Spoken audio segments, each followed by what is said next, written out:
kulan wacan saaxiibayaal soo dhawaada halkaad naga daawanaysan waa Caasima Media waa mar kale iyo qisadeeni taxanahayna heeday Mahdi Maandeeq oo muddo isbuuc ah hakad inaga gashay balse maanta aynu dib idinkugu bilownay waxaana si maalinle halkan idinkugu soo geli doonaa maalinba qayb cusub marka laga reebo maalinta Jimcaha haatan waxaad ku soo dhawaataan qaybtii 15aad oo xiiso gooni ah xambaarsan maanta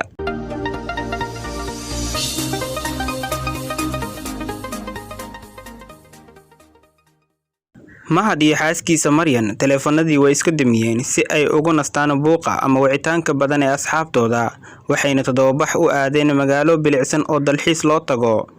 isla markaana loogu talagalay lamaanayaasha in ay waqti ku qaataan gaar ahaan xilliyada arooska waxa ay soo qaateen toddobaadkii ugu quruxda iyo farxadda badnaa noloshooda Mahdi Maryan wax war ah kama hayaan waxa dhacay iyo in ay gabadhii Maandeeq ahayd ay uur yeelatay Maandeeq iyada oo baabaaday oo isnacday nafteedana aanan waxba ku falaynin ayaa gurigoodii loo qaaday gabar sumcad iyo magac leh ayay ahayd hadda se tuka cambaaraystay ayaad moodaa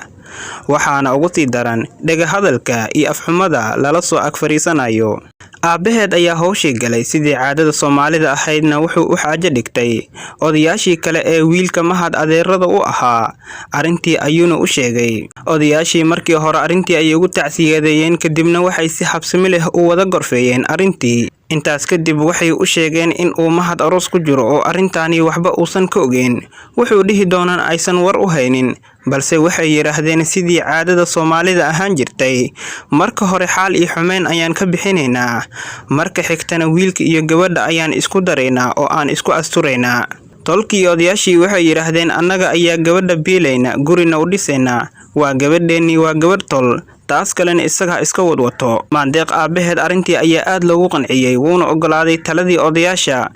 gabadhii Maandeeq ahaydna waxba uma sheegin oo hadalba iyada uma banaano xataa hadii la dhaho waa lagu dilayaa waa ay ogashahay Mahad oo markaas toddobaadka arooska ka soo baxay ayay odayaashii u gogol dhigteen arintiina u sheegeen hadalkii odayaasha markuu maqlay aad ayuu isku xanaajiyay wuxuuna yiri gabadhaasi wiligay waxaan salaan ahayn ma dhaxmarin jirkeedana ma taabanin way inabaysaa oo sharafteyda ayay ku ciyaaraysaa Mahad waxa kale oo u sheegay in ay tahay Maandeeq gabar ay dhalinyaradu wada yaqaanaan oo xumaan lagu xaman jiray odayaashii markii maqleen hadalkaasi way yaabeen waxa kale oo la xumaatay gabar la wada yaqaan xumaanteeda in ay wiilkooda ku daraan wuxuuna yiri isagoo oohin iska keenaya gabadhaasi iga been abuuratay garteeda iyo gala oo maxkamad ii saara waayo ilma aanan dhalin ayaa la ii saarinayaa odayaashii ayaa ku noqday Maandeeq aabaheed waxayna ku yiraahdeen wiilkii uu iska biryeelay arintii wuxuuna yiri gabadhaasi waa iga been abuuranaysaa oo shaqo kuma lihi xaal iyo xumeyn ayaan ku siineynaa sidii caadadu ahayd